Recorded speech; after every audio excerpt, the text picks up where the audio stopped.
Graça e paz, meus amados irmãos, nessa noite bendita em que estamos celebrando a Cristo Jesus. Fico feliz, nosso pastor Romano está ali, já acho que já desceu com o neto, que é o João, né?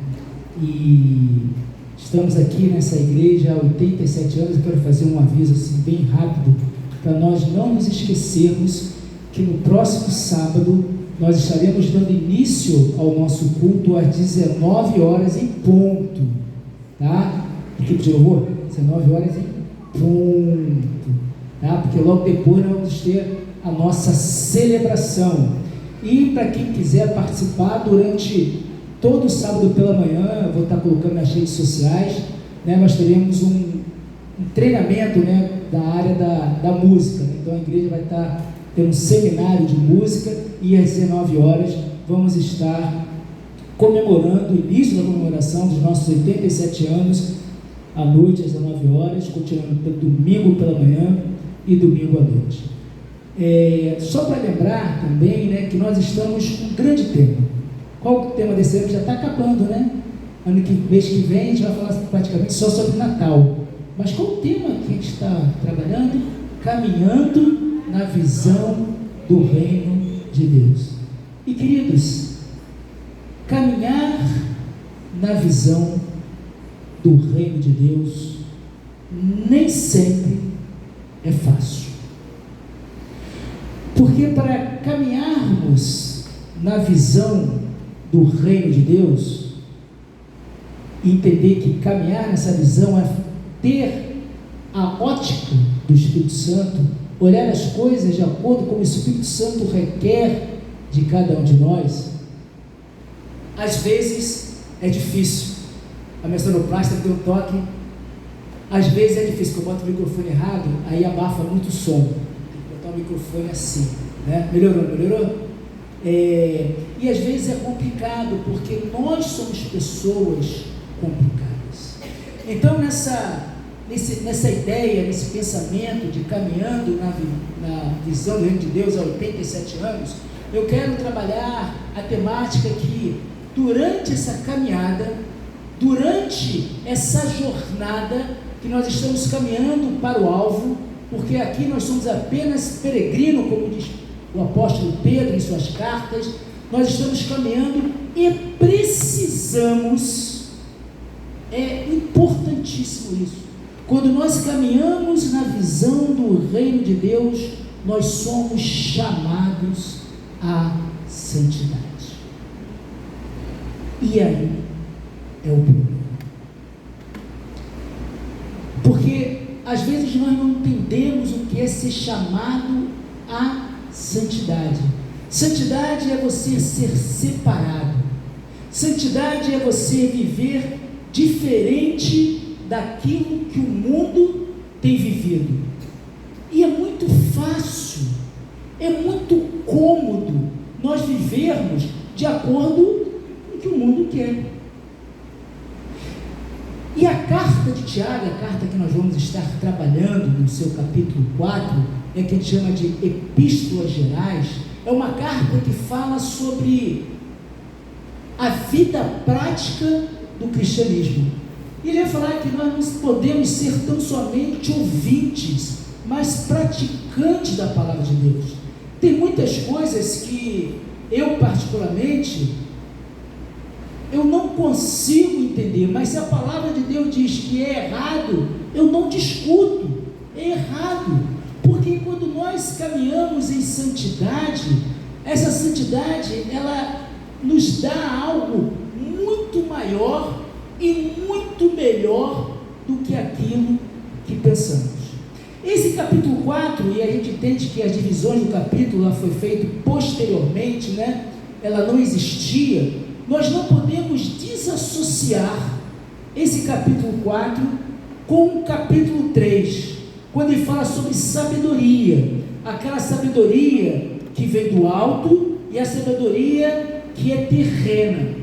Se nós quisermos viver uma vida de santidade, se quisermos não, nós precisamos viver uma vida de santidade, nós temos que andar conforme Ele quer. Interessante que lá no capítulo 3, a partir do versículo 13, ele faz uma pergunta: quem entre vocês é sábio e inteligente? Nós nos achamos às vezes muito sábios, nós nos achamos não poucas vezes inteligentes demais, queremos traçar os nossos próprios rumos, queremos dar a interpretação da palavra de Deus conforme o nosso jeitinho, e queremos às vezes modificar a palavra de Deus para o nosso pecado ficar encaixado dentro daquilo. E Tiago ele fala: mostre-me as suas obras, ou seja, as suas atitudes em mansidão de sabedoria, mediante a sua boa conduta. A minha conduta como servo de Deus, a minha conduta como crente, ela tem que estar de acordo com a palavra de Deus. E eu não posso escandalizar, né?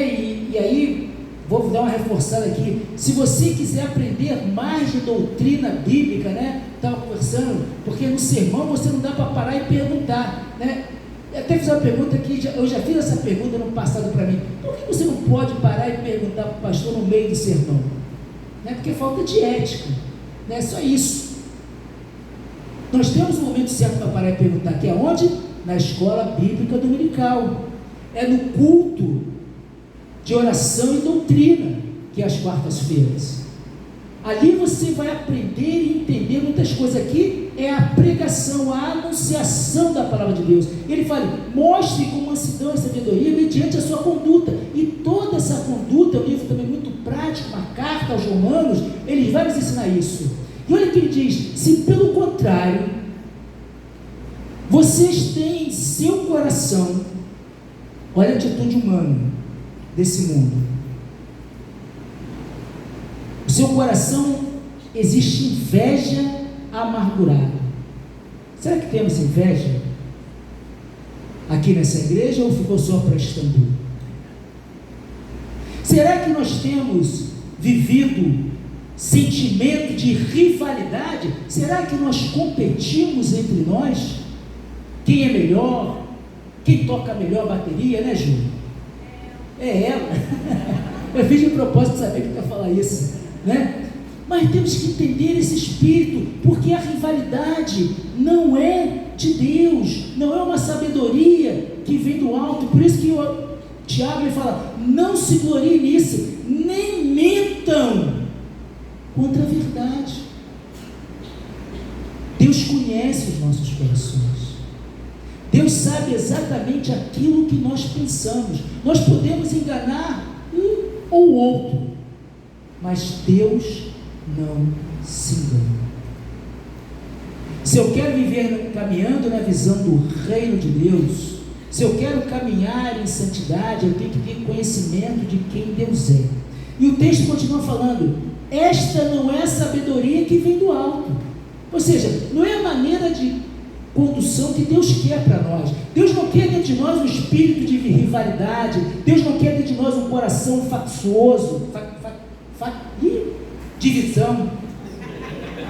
Vamos para esse nome, fica mais fácil, né? Um espírito que divide, né? Deus não quer sobre nós nada que vá ao contrário à palavra de Deus. Mas ele fala o seguinte: a sabedoria que vem do alto, olha como é que é diferente, gente. Primeiramente, ela é pureza. Não há contaminação no mundo.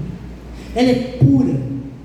Depois ela é pacífica.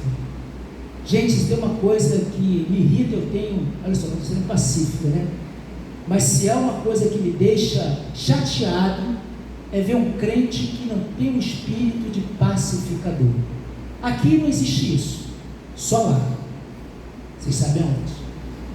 Porque o verdadeiro cristão, aquele que é dotado com a presença do Espírito Santo de Deus, que busca a sabedoria que vem do alto, ele tem um espírito pacificador. Pacificador não quer dizer permissivo. O que é errado, é errado. E aqui eu sei que estou sendo gravado, eu não tenho preocupação com isso, porque a minha responsabilidade é diante de Deus, não diante dos homens. Eu vou ser julgado é por Ele. Tínhamos um irmão aqui que frequentava, meu amigo, há muito tempo. E eu toquei no problema. Ele nunca mais apareceu. Mas eu tive que tocar no problema. Por amor a Ele. Por amor. Por isso, eu estou dizendo, ser pacífico não é ser permissivo. Ser pacífico é aquele que não propaga o mal, é aquele que não faz fofoca, é aquele que não traz divisão, não é aquele que não prega a palavra, que não prega a verdade. A verdade tem que ser dita e no tempo certo, porque com maçã de ouro em salva de prata, assim é a palavra dita ao seu tempo. A palavra colocada no momento errado, ela não tem nenhum valor. Ele continua, ela é amigável, ela é cheia de misericórdia. Isso é sabedoria do alto. Cheia de misericórdia, de bons frutos, imparcial. Você não pode ter parcialidade, o crente não pode ser parcial, não pode ficar torcendo de um lado, quando eu estou referindo às coisas de Deus. Eu tenho que ser imparcial, eu tenho que ser justo, eu tenho que agir com justiça e com muita clareza. E o texto continua, ora, e a paz em Deus, que semeia o fruto da justiça para os que promovem a paz. E eu vou ler o texto que nós vamos, fiz essa introdução, o texto que nós vamos nos declinar nessa noite, que diz assim: de onde procedem as guerras e brigas que há entre vocês? De onde? Se não dos prazeres que estão em conflito lá fora? Não, dentro de vocês. Vocês cobiçam e nada têm, matam e sentem inveja, mas nada podem obter. Vivem a lutar e fazer guerras e nada têm, porque não pedem. Pedem e não recebem, porque pedem mal, para esbanjarem em seus próprios prazeres. E aqui no grego, muito forte essa palavra, gente infiel. Vocês não sabem que a amizade do mundo é inimizade contra Deus? Aquele, pois, que quiser ser amigo do mundo, se torna inimigo de Deus. Ou vocês pensam que é vão o que a Escritura diz? É com ciúme que por nós anseia o Espírito, e Ele faz habitar entre nós? Mas Ele nos dá cada vez mais graça, por isso diz: Deus resiste aos soberbos, mas dá graça aos humildes. Portanto, sujeitem-se a Deus, mas resistam ao diabo, e ele fugirá de vocês. Cheguem perto de Deus, e ele chegará a vocês. Limpem as mãos, pecadores, e vocês que são indecisos, purifiquem o coração, reconheçam a sua miséria, lamentem e chorem. Que o riso de vocês se transforme em pranto, e que a alegria de vocês se torne em tristeza. Humilhe-se diante do Senhor, e Ele os exaltará. Senhor nosso Deus e Pai bendito, Pai amado, engrandecido e exaltado é o Teu nome, Senhor. Que a Tua palavra, Senhor, venha trazer sabedoria dos céus, Senhor.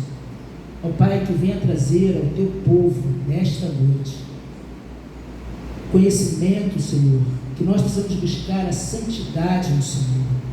Que nós possamos aprender cada vez mais, estarmos alertas, Senhor, ao perigo que o mundo tem trazido para nós, Senhor. Que nós possamos ser ouvintes e praticantes da Sua palavra. Oração que fazemos com perdão do meu pecado, com perdão da minha iniquidade, da minha imperfeição. Mas eu falo, Senhor, garantido no sangue de Jesus, que me purifica, Senhor, de todo mal. Em nome dele que eu trago a Tua palavra. Em nome de Jesus. Amém. Parece um discurso difícil, mas um discurso necessário, e muito necessário para os dias de hoje. Vivemos a igreja contemporânea, a igreja do século XXI, ela tem uma grande dificuldade, ela tem comprometido a sua fidelidade de Deus, a fidelidade do Evangelho, com as coisas que vêm desse mundo. Esse mundo tem um padrão, esse mundo tem uma estética, e a estética desse mundo é feia, é uma estética caída, é uma estética que provoca dentro de nós instintos egoístas. O mundo de hoje busca a sua própria grandeza. O mundo de hoje tem se perdido, a natureza está caída, nós temos trocado aquilo que é certo do que é errado. Eu fiquei muito triste ao ver uma foto de uma cantora gospel. Eu não vou falar o nome não, porque eu posso ser processado, né? Eu não sou o pastor dela, tem que falar o pastor dela. Uma menina que era abençoada por Deus, e Deus continua cheio de graça e misericórdia com ela, mas ela foi para se acomodar ao mundo. Alguém viu como é que ela está agora? É isso que o mundo faz. Quando você quer servir a dois senhores, quando você não tem a sua vida alicerçada na palavra de Deus, quando você quer viver os prazeres de Deus, a glória de Deus, viver a eternidade com o Senhor, mas ao mesmo tempo desfrutarmos da imundícia do mundo, é como nós fôssemos comidos com uma laranja, onde tira-se todo o suco e cuspimos o bagaço. Há muitas pessoas virando bagaço, há muitas igrejas virando bagaço, porque o diabo tem tirado a graça, a santidade, a pureza do povo de Deus. E essa igreja, há 87 anos, tem um compromisso de caminhar na visão do reino de Deus e restituir e trazer a esse povo a santificação, sem a qual ninguém verá o Senhor. Precisamos, meus irmãos, compreender isso. A igreja do século XXI precisa dar um alerta aos perigos da busca da autorrealização humana, do autoconhecimento, da autojustificação. Às vezes as pessoas se autojustificam, entrando numa coisa que para mim é tão chata, que se chama vitimismo. Ah, pastor, estou assim por causa disso. Aí eu falo assim, já ouvi isso lá no livro de Gênesis.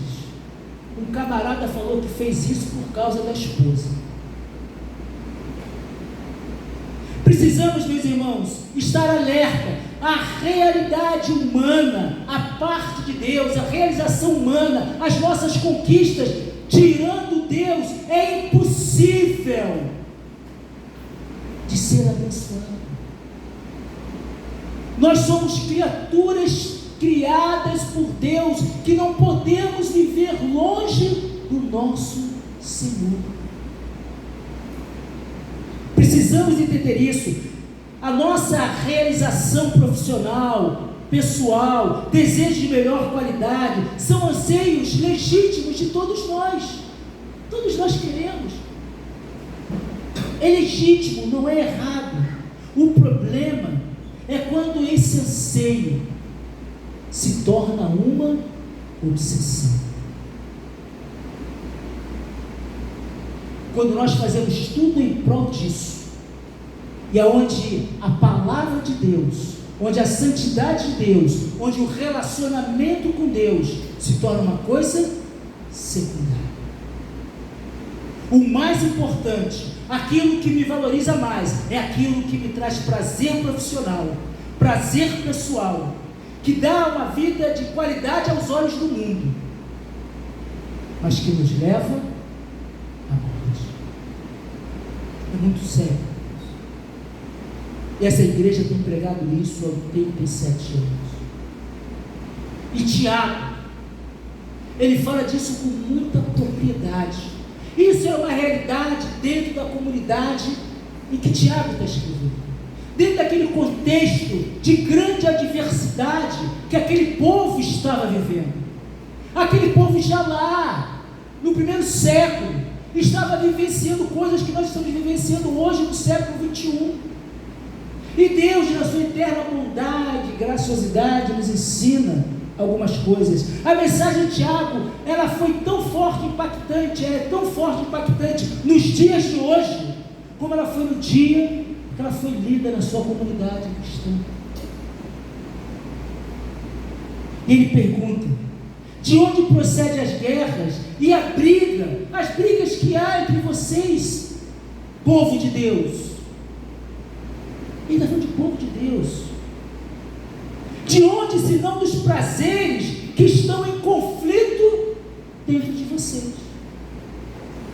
Nós queremos viver uma vida santa, mas ainda não mortificamos a carne.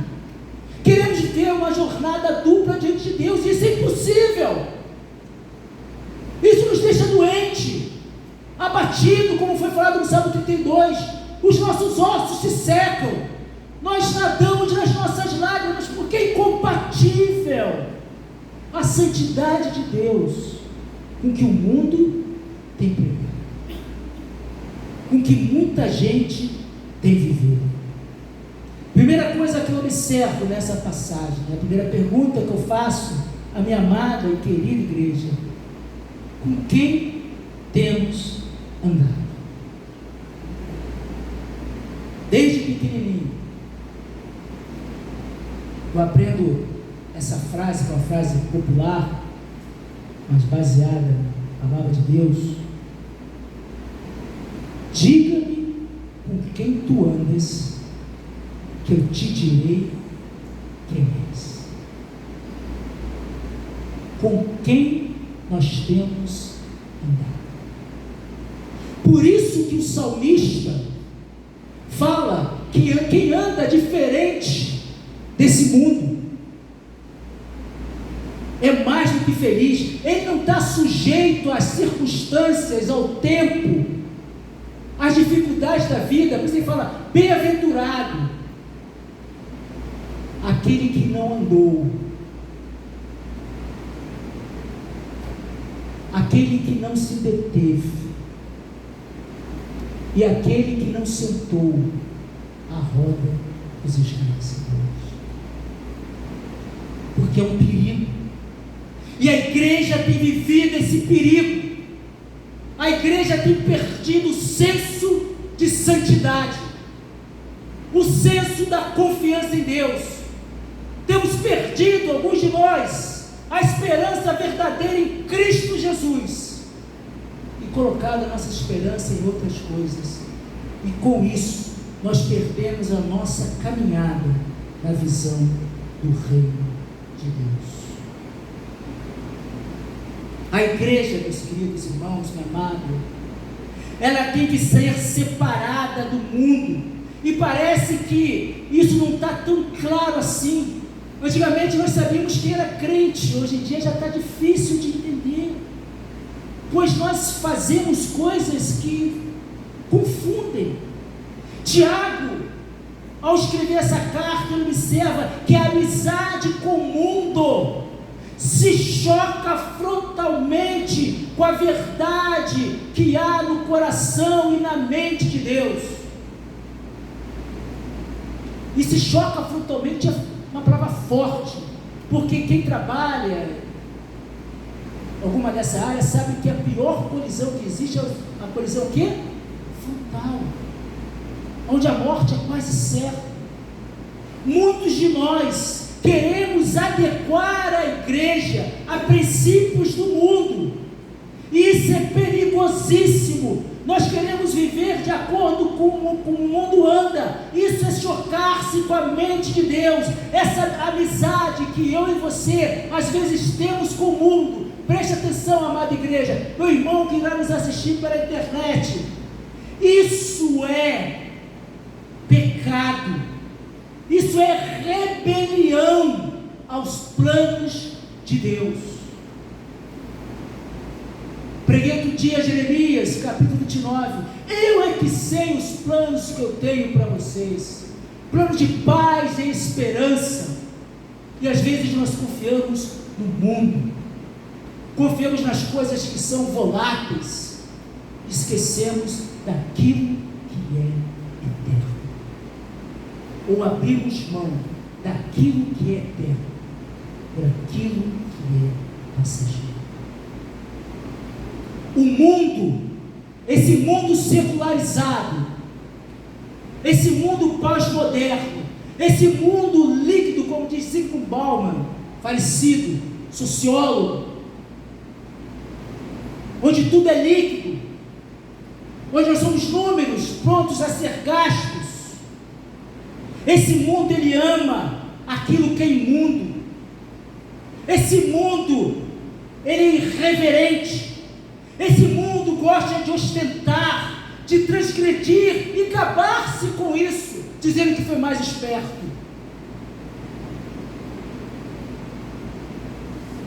Se queremos viver caminhando na visão do reino de Deus, sabemos que temos um preço.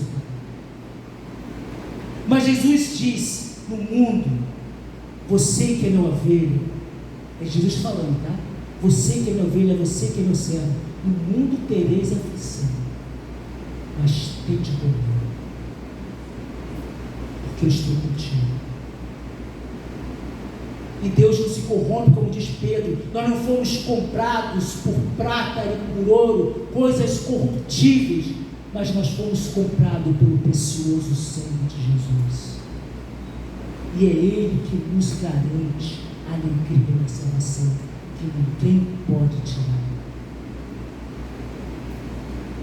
O mundo é vulgar, a linguagem é vulgar, a torpeza, a malícia despreza aquilo que é nobre. Paulo escreveu aos Efésios, capítulo 4, verso 9, diz: tendo perdido toda a sensibilidade, eles se entregaram à depravação, cometendo com avidez toda espécie de impureza. Ele está falando lá, do povo de Éfeso. Mas essa palavra é tão atual para como hoje, Brasil, século 21, novembro. Uma das coisas que diferencia uma pessoa cristã da outra é a nossa maneira de agir, é a nossa maneira de se vestir, é a nossa maneira de falar. A Bíblia não, palavras da Bíblia não estão ali à toa, gente, ela tem um sentido. Pedro, mesmo errado, mesmo negando a Cristo, quando ele está ali ao lado da fogueira, relatado em Mateus capítulo 26, verso 73, e aquelas pessoas começam a perguntar: você é um deles? Não, você está se confundindo. Tu és um deles, sim. Você já... Não, eu não conheço esse homem. Ele está negando. Mas o relacionamento que ele tinha com Jesus era tão grande que olha que aquelas pessoas, olha o que o mundo diz: com toda certeza és igualmente um deles, porque o teu modo de falar te denuncia.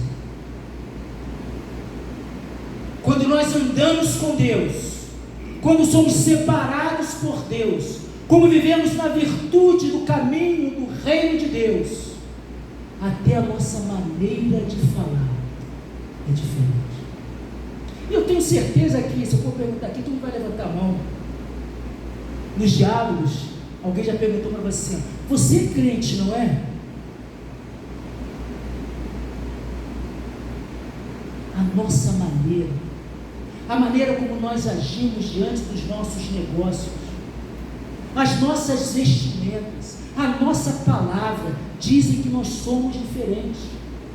Por isso que, diga-me com quem andas, que eu te direi quem és. Quando nós andamos com Jesus, nós somos diferentes e temos a imagem e semelhança de Cristo Jesus. De onde vêm as guerras, de onde vêm os conflitos? Vem de dentro de nós. É a grande crise do apóstolo Paulo: olha, Senhor, o bem que eu quero fazer eu não faço, mas o mal que eu não quero eu faço todos os dias. Tende misericórdia de mim, Senhor, que sou um pecador. Ele não falou que era o outro, ele não falou que era a circunstância, ele não falou que era o problema que está vivendo, ele falou que o problema era ele. Ele não conseguia fazer. Vocês cobiçam e nada têm, matam, sentem inveja, mas nada podem obter, vivem a lutar e a fazer guerras, e nada têm porque não pedem, e quando pedem, não recebem, porque pedem mal, para esbanjar em seus próprios prazeres. Gente infiel. Gente infiel. Segunda coisa que eu aprendo, e é um crescente: Deus é um Deus zeloso. Deus é um Deus cheio de graça, amor e misericórdia. Porque não adianta eu chegar aqui e falar para vocês: olha, está todo mundo errado, estamos em pecado, estamos amizades com o mundo. E aí, como é que eu faço, pastor? O profeta de Deus, o homem de Deus, o professor André sabe disso, ele denunciava o pecado e aponta a solução. Ele confronta, mas também sabe consolar. E a gente vai ver isso muito claro na carta de Tiago. Diante disso tudo, diante dessa inimizade que fala, gente infiel, vocês não sabem que a amizade do mundo é inimizade contra Deus? Vocês não entendem isso? Aquele, pois, que quiser ser amigo do mundo se torna inimigo de Deus, porque Deus é fiel à palavra dele. E ele diz: é com ciúme que por nós anseia, e a Escritura por nós anseia, e ele faz habitar em nós. Deus tem zelo, tem amor por nós. Quando essa palavra anseia, significa que Deus, ele deseja ardentemente ter um relacionamento com cada um de nós. Esse anseio de Deus, essa vontade de Deus de se relacionar com o homem é tão grande, que havia a palavra religião, religare, aquilo que se liga com Deus, que ele deu o seu filho, morreu na cruz, quando nós ainda éramos pecadores. Precisamos saber dosar. Ele deseja, Deus quer ter um relacionamento significativo conosco e crescer em nós, para que eu e você possamos usar todo o potencial de Deus nas nossas vidas. Eu creio que nós podemos ainda, em Cristo Jesus, fazer milagres. Milagres ainda acontecem. Milagres ainda acontecem em Jesus. O milagre não foi apenas naquele momento para mostrar que Jesus é Deus, mas Deus faz o milagre todos os dias nas nossas vidas. A igreja tem acompanhado milagres. A igreja tem visto milagres. Deus quer ter essa maravilhosa graça de nos ajudar a mudarmos, a amadurecermos, e não, como diz o livro de Eclesiastes, corrermos atrás de vento. Precisamos, meus irmãos, de atitude de santificação. Precisamos estar separados diante daquilo que Deus quer fazer conosco. Deus é Pai e ama a cada um de vocês. Eu falo uma frase que eu ouvi. Eu não estou dizendo que tudo que acontece contigo de errado, de ruim, é fruto de pecado, não é isso. Mas muitas coisas que acontecem conosco foi porque nós não quisemos ouvir a Deus. Em muitas situações a gente se arrebenta porque a gente quis fazer do nosso jeito. Eu não sei inglês, mas a Bia pode depois traduzir para vocês a música My Way, do Frank Sinatra. Ele quis viver do jeito que ele queria. Se ele está no inferno, não sei, Deus o sabe. Mas existe uma grande possibilidade disso. Ele fala que ele viveu, não se arrepende, viveu da maneira que ele queria viver. E às vezes nós, como evangélicos, queremos viver da maneira que queremos. Afinal de contas, Deus é amor. Aí começa o grande erro da nossa vida. Deus só é amor porque Ele é justiça. Se Deus não for justo, Deus não é amoroso. Amor e justiça andam juntos. Eu amo meu neto Pedro, mas se ele pisar na bola, dá ruim para ele, porque eu amo.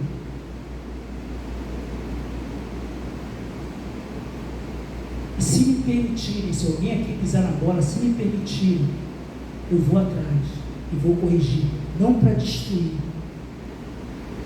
mas como diz o salmista, como diz o profeta, consolai o meu povo, consolai. Mas nem todo mundo tem. Porque, como diz o texto aqui, às vezes nós somos sábios aos nossos próprios olhos.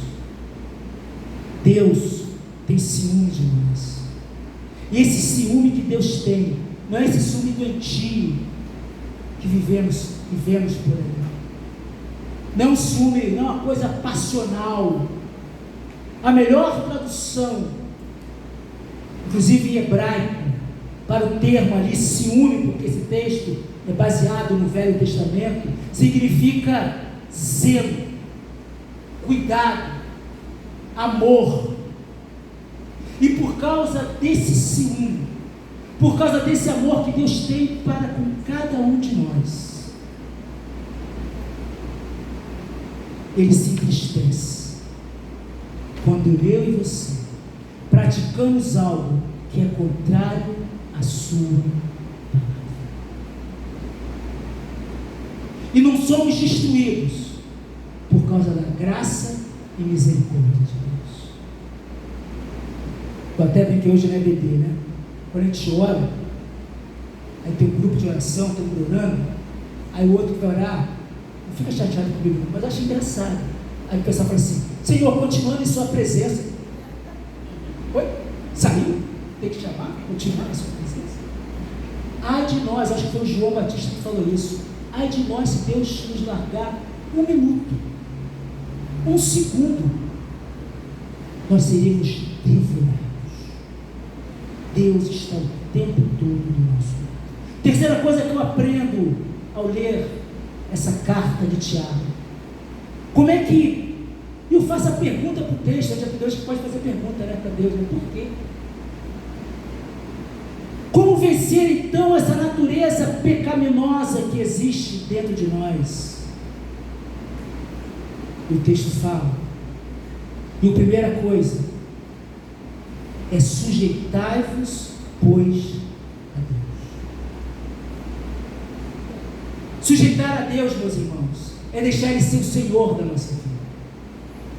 Sujeitar a Deus é subordinar-se, é obedecermos, é deixar que Ele tenha o controle, é nos rendermos a Ele, é ouvir o seu conselho, é aceitar a sua cooperação e é ceder e assumir a responsabilidade de entregarmos a nossa vida ao Senhor.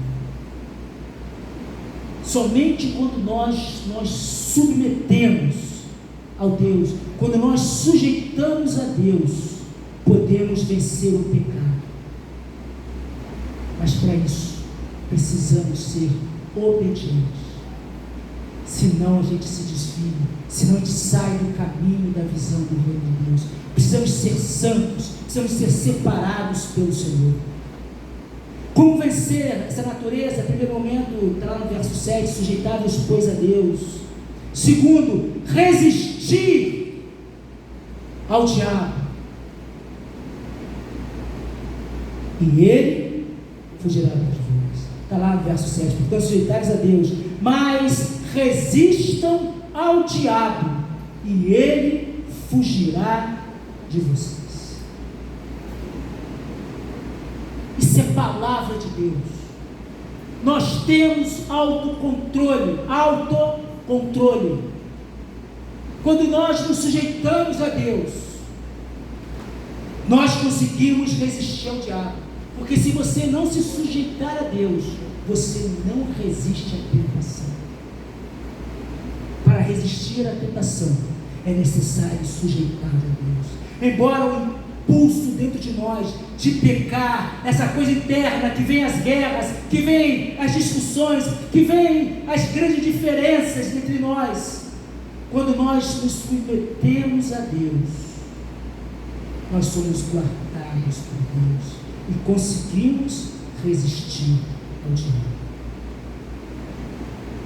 É importante entender, e isso é muito difícil algumas pessoas compreenderem, salientar que o diabo, presta atenção nessa palavra, o diabo não exerce poder sobre a sua vida. O diabo não tem poder sobre a nossa vida. O diabo não tem poder contra o Evangelho de Cristo, porque as portas do inferno não prevalecem contra a igreja do nosso Senhor. O máximo que o diabo faz é te tentar, é te jogar para baixo, dizer que você não é capaz, dizer que você não vale nada, dizer que para você acabou tudo. Mas quando nós nos sujeitamos à vontade de Deus, que está escrito em sua palavra, nós conseguimos resistir ao diabo e ele fugirá de nós, porque é Deus que nos guarda. Lá em Lucas 22, 31 e 32 diz também o Senhor a Simão, Simão, eis que Satanás vos pediu para se andar como trigo, mas eu roguei por ti, para que tua fé não desfaleça. É Deus que cuida de nós. O diabo não tem domínio nem poder sobre a sua vida. Quando você se sujeita a Deus, resiste a Ele, Ele foge de nós. Tiago, ele faz um resumo das suas admoestações sobre a lealdade completa e a vontade de Deus, que é perfeita, para quem é honesto consigo mesmo. É reconhecer, e o primeiro passo para sermos curados por Deus, sermos santos, para caminharmos na visão de Deus, para não vivermos em contendas, em guerras, em divisões, mas buscar a sabedoria que vem do alto, é reconhecer a nossa fragilidade, reconhecer a nossa natureza humana e buscar a vontade de Deus. Isaías, o profeta Isaías, no capítulo 57, verso 15, ele diz: pois assim diz o alto e sublime, que vive para sempre, cujo nome é santo. O que Deus fez? Diz: habito no lugar alto, mas habito também nos contritos e humilde de espírito, para dar novo ânimo ao espírito humilde e um novo alento ao coração contrito. Por isso é necessário, para sermos santos, vivermos uma vida de santidade, uma vida de prosperidade no Senhor, poder já viver o reino de Deus aqui na terra. É possível. importa as circunstâncias, não precisamos ser reconhecidos por ninguém. O meu prazer é fazer a vontade de Deus, é saber que Deus, Ele habita no alto trono, mas Ele se importa com cada detalhe da nossa vida, com cada fragilidade nossa. Os cristãos da época de Tiago, Deus esclarece para eles a origem dos conflitos, da guerra, e muitas das vezes nós não conseguimos entender que a maioria delas vem de dentro de nós, das nossas esquisitices, da nossa maneira emburrada de ser, da nossa maneira estranha de comportarmos, que é fruto da cobiça, da inveja, do egoísmo. Mas resumindo esse capítulo 4, Tiago deixa algumas verdades para os cristãos daquela época, que valem para nós hoje. A necessidade de sermos humildes diante de Deus e reconhecermos a nossa total dependência e submissão à vontade dele. Sabe qual é o grande perigo do século XXI? Que a mídia tem colocado, que a nova ordem tem colocado, essa arrogância da autossuficiência. O mundo tem nos tornado arrogantes e autossuficientes, contrariando toda a palavra de Deus. Isso nos afasta de Deus. Por isso, concluindo, quero destacar 4 coisas. Primeiro, a importância da humildade diante do Senhor. Eu não sou melhor do que ninguém. E foi meditando nisso que eu consegui entender uma música que eu me recusava a cantar. E quando eu tocava aqui, eu ficava arrepiado até o último fio de cabelo. Dizia, porque tudo que há dentro de mim necessita ser mudado, Senhor. Eu achava essa letra horrorosa, até que um dia Deus me chamou. Por quê?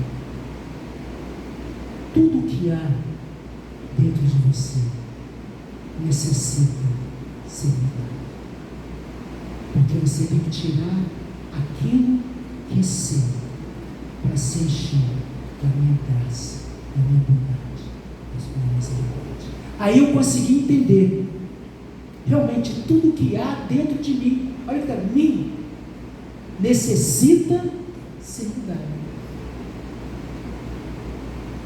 Preciso entender a humildade, precisamos reconhecer a nossa total dependência e sermos submissos a Deus. Segunda coisa que eu aprendo aqui nessa conclusão, a necessidade, meus irmãos, de nos arrependermos e voltarmos para Deus. Não existe perdão sem arrependimento. Arrependimento é mudança de postura. Era uma ordem romana. Arrependei-vos, era mais ou menos que militar, é meia volta, vou ver. Você está indo para o lado, você se arrependeu e vai para Deus. Precisamos todos os dias nos arrependermos daquilo que nos afasta de Deus e voltar para Ele. Penúltima coisa, e não menos importante, que eu aprendo aqui com o Tiago: o poder da oração e da busca por Deus. Oração é relacionamento com Deus. No dia que eu estiver mais chateado, mais fraco, mais triste, é o dia que eu tenho que estar mais com Deus. É o dia que eu preciso da comunhão dos meus irmãos. é que é o dia que eu preciso de um abraço, é o dia que eu preciso do conforto e consolo de Deus, através da comunhão, da coinonia da igreja. O grande erro é que quando nós estamos mal, nós nos afastamos da casa do Senhor. É cair numa espiral de depressão. É no momento que eu estou mal, que eu preciso ser admoestado pelo meu irmão, que eu preciso ser abraçado pelo meu irmão. Eu preciso ser reconhecido por Deus e somente por Ele. Isso se faz através da oração. A oração é a nossa busca ardente, que é capaz de fazermos vencer todas as tentações, os desejos pecaminosos. E última coisa, que a igreja de Cristo precisa aprender: valorizar as coisas eternas. Temos valorizado muito o que é aqui e agora, e temos nos esquecido que Jesus voltará e nos buscará e moraremos eternamente com Ele. Por isso Paulo ele fala: persuado eu agora sou, agradar a homens ou agradar a Deus? Ainda que eu agradasse aos homens, eu não seria servo de Cristo. Eu preciso, meus irmãos, valorizar aquilo que é eterno. Nós precisamos deixar de lado as coisas desse mundo e valorizar aquilo que é atemporal, que é o Criador de todas as coisas. Por isso que ele fala: humilhe-se diante do Senhor e Ele os exaltará. Quer ser reconhecido por alguém? Quer? Quer não.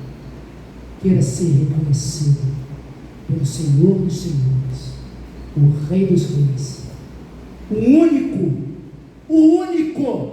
em toda a história da humanidade que desceu da sua glória, veio a esse mundo, morreu na cruz do Calvário por amor a mim e a você. Por isso que Deus é ciumento, porque os outros deuses não são nada, não são nem deuses, são seres criados por Deus. A Ele toda honra, toda glória, todo louvor. E nós não precisamos ser valorizados.